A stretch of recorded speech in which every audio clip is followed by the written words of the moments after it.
Coba lihat orang Jepang dalam keadaan untuk bersih, mereka tidak pernah buang sampah sembarangan. Coba lihat orang Amerika di dalam menjaga ketertiban, kerapian, luar biasa.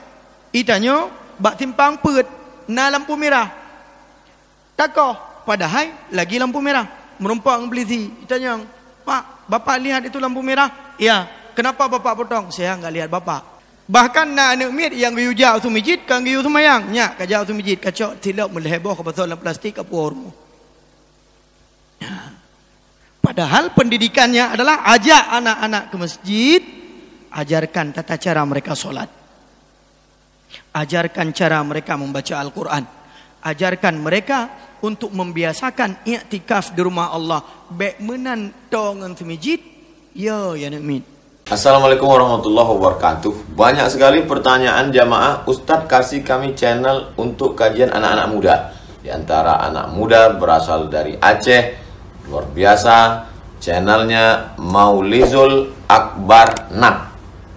Tonton, subscribe, like, share, komen. Assalamualaikum warahmatullahi wabarakatuh.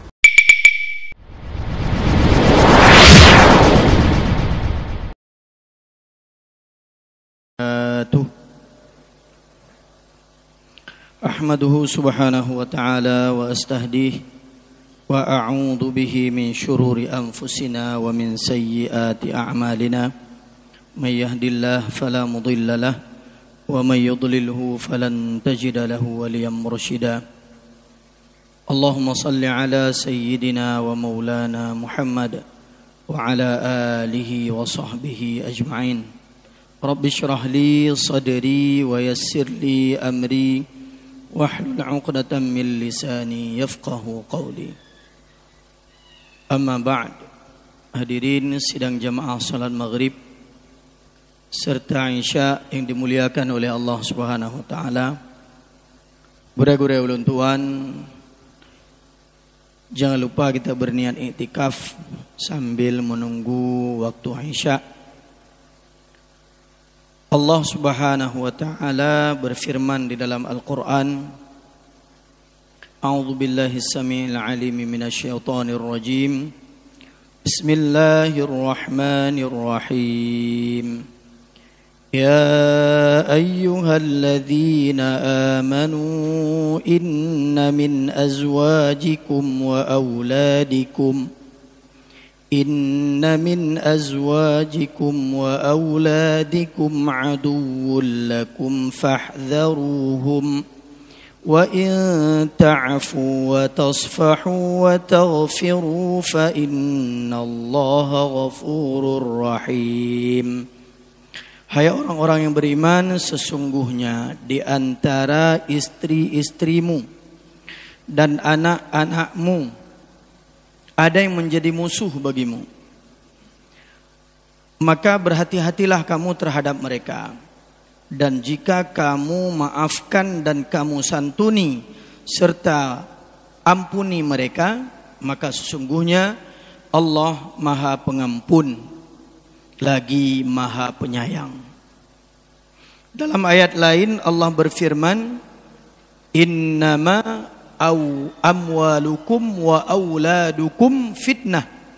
Hanya saja harta kalian, anak-anak kalian itu adalah ujian bagi kalian. Maka dalam hal ini kita dapat memahami bahwasanya terkadang harta, anak dan istri ini menjadi ujian dan cabaran bagi seorang muslim, seorang mukmin yang beriman kepada Allah. Maka tergantung bagaimana cara kita menghadapi mereka. Kalau dikatakan musuh, maka tergantung bagaimana cara kita menghadapi musuh kita. Kalau mereka menjadi musuh, maka hari ini banyak anak-anak kita beribadah di rumah Allah, anak kita malah menjadi musuh bagi kita. Banyak istri-istri di rumah, kita sedang taat dan nikmatnya beribadah, malah istri kita yang menjadi musuh bagi kita. Banyak orang yang beribadah, dia tinggalkan harta sepeninggalnya, harta tersebut menjadi fitnah baginya, sehingga dia tidak mudah menghadapi malaikat mungkar dan nakir di dalam barzah mereka. Maka semua ini tergantung kepada pribadi kita masing-masing, bagaimana cara kita mendidik mereka. Para ulama menyebutkan, ulama memiliki beberapa rahasia di dalam mendidik anak-anak mereka. Yang mudah-mudahan nasihat ini bermanfaat bagi saya sebagai kepala keluarga dan kita semua yang sudah berkeluarga dan siap-siap yang baru atau akan berkeluarga. Yang pertama disebutkan, al-ummu fi halatir rida'ati taqra'u 'ala al-mauludi ayatal kursi wal maw'udhataini wa tukarrirahuma. Jadi para ibu-ibu, istri-istri para ulama itu ketika mereka menyusui, mereka terus membaca ayat kursi, surat Al-Ikhlas, surat Al-Falaq dan surat An-Nas. Dan itu diulang-ulang. Setiap kali menyusui dibacakan kepada mereka ayat kursi. Setiap kali menyusui dibacakan kepada mereka Al-Ikhlas. Setiap kali menyusui dibacakan kepada mereka Al-Falaq. Dan setiap kali menyusui dibacakan kepada mereka surat An-Nas. Lalu ditiupkan di ubun-ubun anak-anak tersebut. Coba bayangkan, ASI yang bersumber dari seorang ibu, itu dengan bahasa, kalau bahasa orang Cina itu adalah darah putih. Yang kita hisap, yang dihisap oleh anak kita, yang menjadi darah dan daging bagi anak kita. Bayangkan darah itu keluar bersamaan dengan lantunan ayat-ayat Allah. Maka ini sangat luar biasa, sehingga menjadikan para ulama, generasi-generasi mereka adalah orang-orang yang taat kepada Allah dan taat kepada Rasulullah sallallahu alaihi wasallam. Ini yang pertama. Kemudian yang kedua, disebutkan awwalu ma yulaqinuna at-tifla 'inda bidayatin nutqi raditu billahi rabba wa bil islami dina wa bi Muhammadin sallallahu alaihi wasallam nabiyyan wa rasula.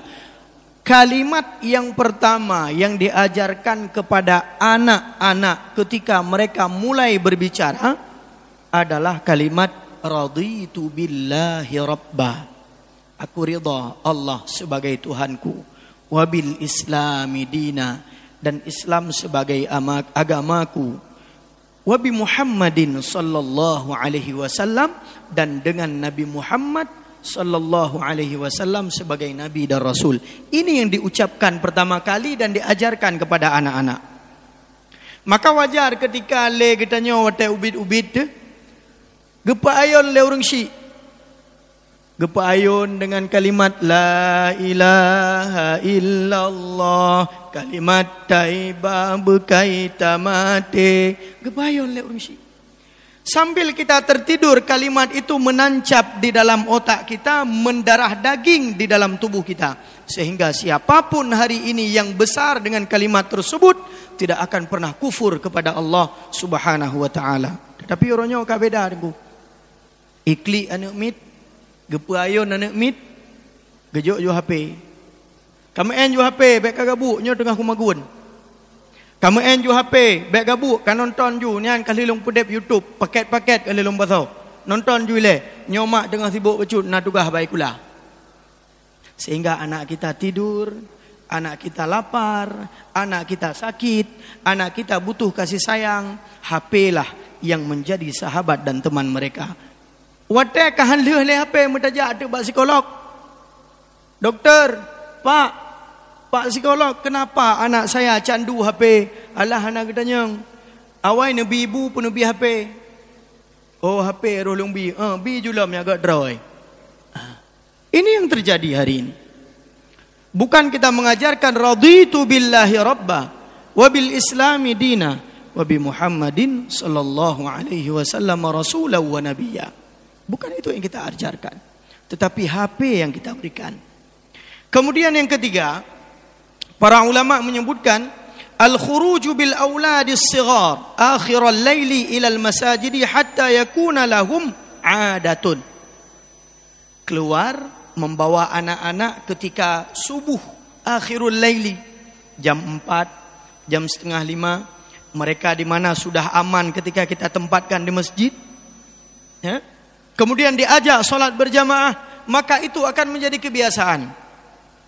Hari ini anak-anak yang berada di masjid kita, mereka adalah yang menggantikan posisi kita nanti di masjid. Jangan terlalu cepat, sekarang kita suruh ganti. Uronyo yang terjadi adalah anu giuja utu masjid, iya ngan mak irmo.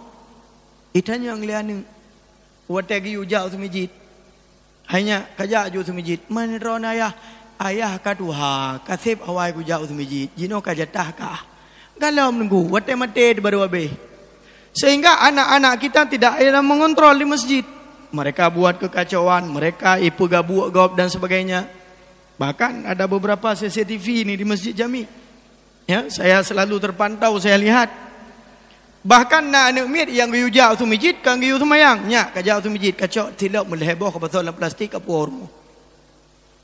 Ya. Padahal pendidikannya adalah ajak anak-anak ke masjid, ajarkan tata cara mereka solat.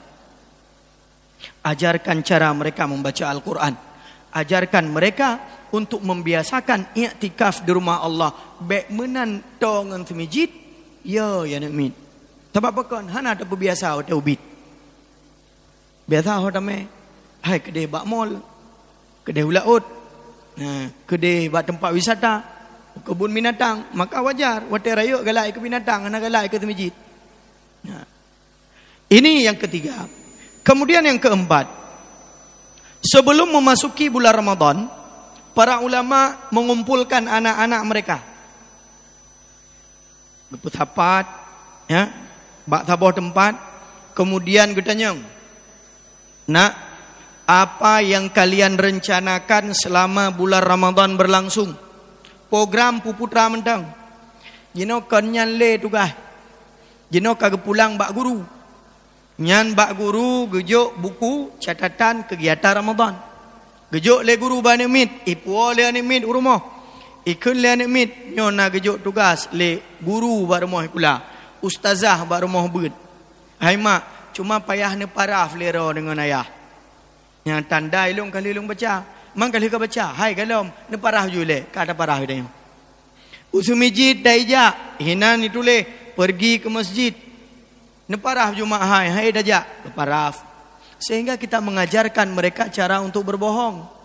Bukan malah kita yang membuat jadual mereka untuk terus mereka menjalankan kebaikan-kebaikan dan ibadah. Sehingga itu menjadi kebiasaan dan itu perlu pendampingan. Siapa yang mendampingi? Orang tua. Cuma orang Cina kat tahajud. Bacut le gejok tugas baik kula keun guru ka yang nak tengok cik tugas tapi. Pajan cik yang pubuh cik yang baik gula. Apa tugas dia di rumah sekolah? Kalau semua harus didampingi oleh wali murid ketika di rumah. Kakak punya menan yang mengkawin dengan guru. Nyak gua guru-guru rumah yang pantau nama midron. Tapi ada mengkawin dengan guru yang menan. Tapi apakah tugas wali itu adalah dunia akhirat? Tak pulang bak guru selama di dalam masa mereka sekolah. Tak pulang bak balebet selama masa mereka di tempat pengajian. Akan tetapi tugas utama tetap bak urusi. Ini yang terjadi di tengah-tengah kita. Kemudian hadirin dimuliakan oleh Allah. Yang kelima, kanu yu'allimuna auladahumun niyatas salihah kama yu'allimunahumul fatihah. Mereka mengajarkan anak-anak mereka cara memperbaiki niat dari kecil. Ya, ketika mereka ke masjid diajarkan cara memperbaiki niat. Ketika mereka sekolah, perbaiki niat. Ketika mereka bermain, perbaiki niat. Ketika mereka diajarkan sedekah, perbaiki niat. Maka semua diperbaiki niat, diajarkan niat yang benar sebagaimana mereka diajarkan Al-Fatihah. Coba bayangkan, itanya fonda purna namit ada Al-Fatihah nih. Maka niat juga diajarkan sebagaimana mereka mengajarkan surat Al-Fatihah. Dan yang terakhir, yang keenam, mereka mengadakan majelis ilmu di rumah. Coba lihat, majelis ilmu di rumah. Dan berkumpul dengan semua anggota keluarga yang ada di rumah.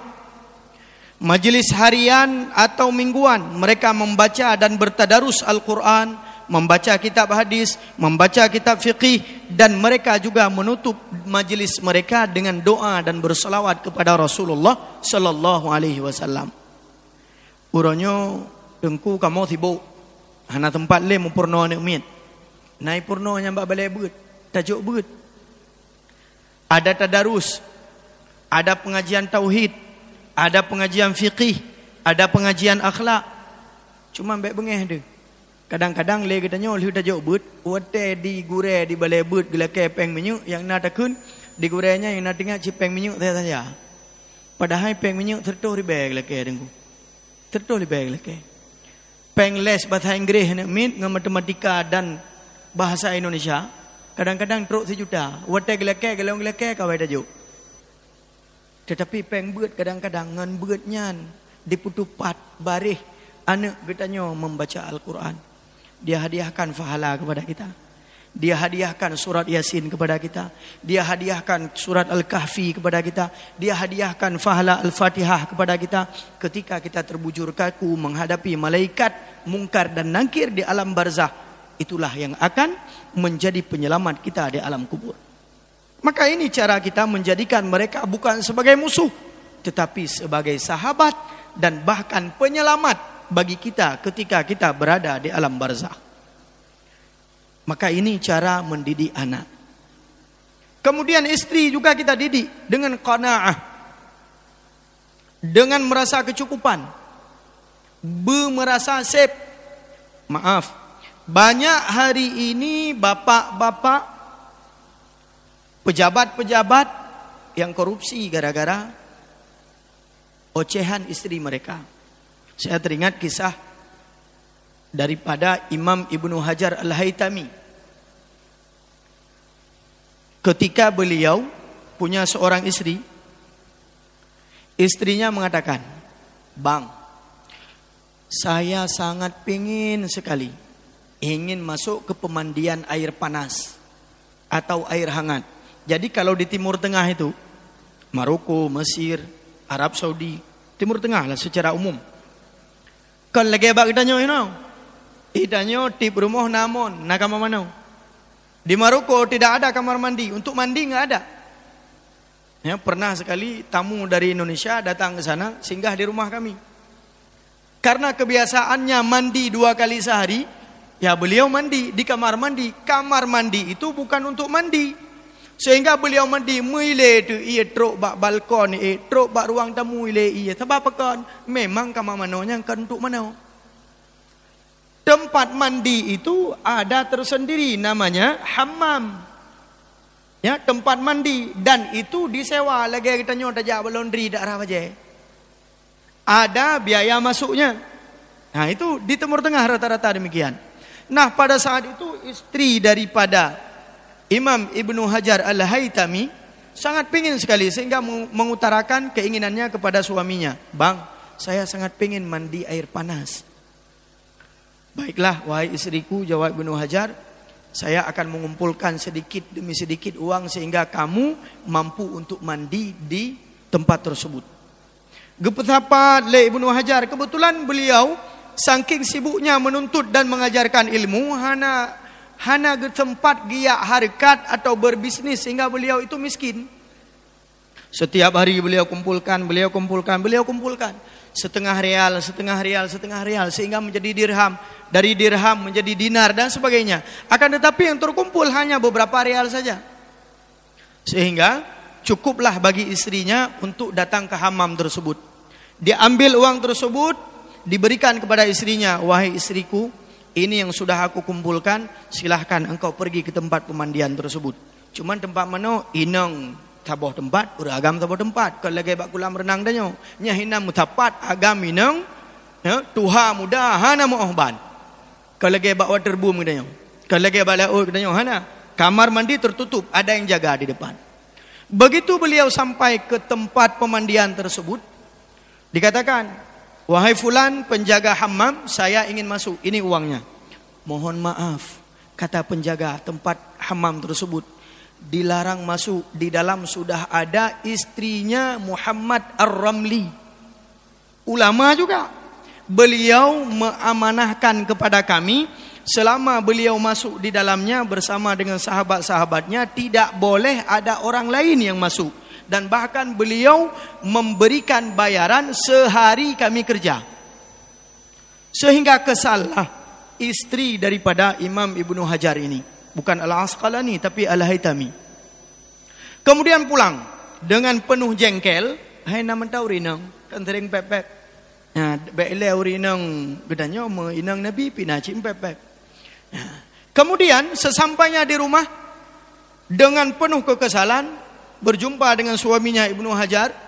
Lalu dia katakan, hari ini tidak ada ulama fiqih di Mekah kecuali Ar-Ramli.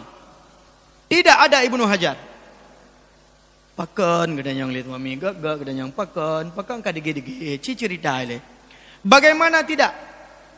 Coba lihat, aku sudah berusaha untuk bersabar sampai terkumpul uang dan aku ingin mandi di sana, tetapi aku dilarang karena ada istrinya Muhammad Ar-Ramli di sana, seorang ulama, di mana istrinya itu memerintahkan untuk menutup fasilitas dan akses untuk orang lain, sehingga aku tidak dapat mandi. Nyompat peng necok ke dron pulang. Hana lu perle peng dron. Aku sudah cukup dengan kemiskinan yang sudah engkau ajak hidup bersamamu. Coba lihat. Mungkin punya kedanyo, hai, kata biar aja ni lah, kata biar pintu likut. Nah, tetapi Imam Ibnu Hajar tidak. Lalu beliau mengambil tangan istrinya, beliau ajak, ayo kita ke sumur Zam-Zam. Gejak bangun Zam-Zam. Coba lihat, seorang ulama dan benar-benar karamahnya luar biasa. Beliau timba yang pertama dari sumur Zam-Zam, kemudian beliau naikkan penuh dengan uang dinar di dalam timba tersebut. Dinar itu emas tengku, bukan perak. Dirham yang perak. Dinar penuh di dalam timba. Apakah ini cukup bagimu? Tidak, kata istrinya. Buka jut, gecok yang kedua. Diangkat kembali timba yang kedua. Dilihat dinar yang sungguh mengkilau emas. Apakah ini cukup bagimu? Dia menjawab, tidak. Kemudian dia timba yang ketiga kalinya.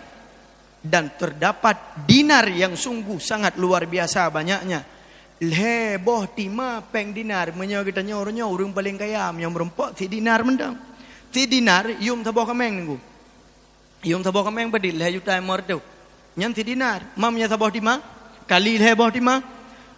Berkilau-kilau mata istri daripada Imam Ibnu Hajar. Kemudian beliau katakan, apakah ini sudah cukup? Kemudian istrinya menjawab, kanyo sanggate bukan. Bukan je tak puas ju pengnyo bagah-bagah. Ilung ingin lung nikmati cukup trip kagatian lung. Kemudian dikatakan oleh Ibnu Hajar, wahai istriku, simpan uang tersebut, kita tidak bisa dan tidak boleh membawa 1 dinar pun. Gekele permohonan negosiasi, bang, baik menan, tak kebah mentang taboh tima, 2 ada puo. Tidak. Engkau kembalikan uang tersebut, dinar tersebut, atau engkau mengambil talakmu. Artinya engkau kuceraikan. Kemenan bang, tak kebah 2 boh, tak puo taboh. Engkau kembalikan uang tersebut ataupun engkau ambil talakmu. Yang kedua, bang kemenan. Nabi mentang melimang dinar mentang. Long pasolan ke biar kita menikmati sedikit hidup ini bang. Kemudian gekele Ibnu Hajar, tidak boleh 1 dinar pun yang kita bawa ataupun engkau akan mengambil talakmu. Sehingga gekele perumoh kakeh menyamanan necok jumandum. Saya lebih bahagia bersamamu. Bagaimana engkau menunjukkan karamahmu? Ternyata kesabaranmu selama ini adalah karena Allah Subhanahu wa ta'ala. Bukan karena kondisimu yang miskin, tetapi engkau menginginkan kemiskinan agar engkau mendidikku sebagai seorang istri yang merasa kecukupan. Coba lihat. Subhanallah. Ini adalah karamahnya para ulama. Kan hana peng nunggu. Tak boh tima ke kuah. 2 boh tima je ke dinar. 5 boh tima je ke dinar. Ini para ulama. Bagaimana mereka mengajarkan istrinya agar qanaah, merasa cukup. Banyak istri-istri hari ini yang tidak merasa qanaah. Banyak istri yang menggugat pasah suaminya di pengadilan negeri. Nejak uronyo, pat dia luawe netanyang. Purame uragam cere urinang, purame urinang cere uragam jenong. Rame urinang cere uragam. Sebab pekan kurang nafkah. Pakan kurang nafkah niku. Inilah misi orang-orang merusak umat Islam dengan cara merusak keluarga. Bagaimana merusak keluarga? Dia rusak seorang ibu di tengah-tengah keluarga. Ibu ini akan malu kalau dia tidak punya media sosial. Ibu ini akan malu kalau dia tidak parlente, dia tidak hidup mewah, dia tidak ikut gabung di kedai kopi, dia tidak ikut dalam media sosial, dia tidak punya akun Facebook, dia tidak punya mobil Pajero, dia tidak punya ini, tidak punya itu. Akhirnya dia malu dengan suami demikian. Ya minta telakor lain. Sehingga kelah pelakor.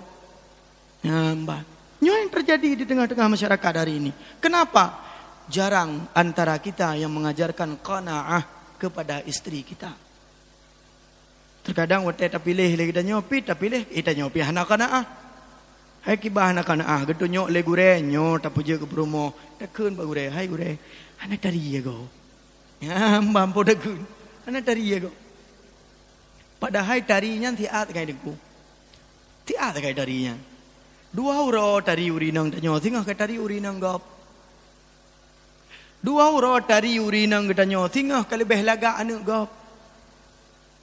Tetapi kecantikan dan budi luhur itu adalah hal yang sangat penting. Maka seorang yang di dalam kajian datang kepada Syekh. Dia laporkan, wahai Syekh, istri saya tidak cantik lagi. Ilung hana galak lung le ke rumah lu. Yang lapor. Kekul le Syekh yang kena tajak betul. Nah takalan athe yang iluai pat. Athenya lebih dari daripada perumah gata, mata gata. Subhanallah. Kenapa engkau mengatakan demikian wahai Syekh? Engkau menyamakan istriku dengan anjing tersebut. Ini sungguh di luar daripada pikiran orang yang normal. Kemudian beliau mengatakan, itulah kalau manusia memandang dengan nafsu. Sesungguhnya kecantikan itu akan pudar. Orangnya terbukti dengku, le orang belah rami daripada belah rapulmo. Ya amba. Le gebi umpun mie daripada gebi makanan ke rumah. Le geme mie bak salon daripada geme rumah bak salon. Jadi kalau orangnya terjadi. Kemudian beliau mengatakan, apakah engkau ingin istrimu cantik kembali? Ya wahai Syekh, saya ingin istri saya cantik kembali. Jaga pandanganmu selama 40 hari berturut-turut. Jaga pandanganmu daripada pandangan yang tidak baik di HP, di media sosial, pandangan-pandangan yang mengumbar aurat.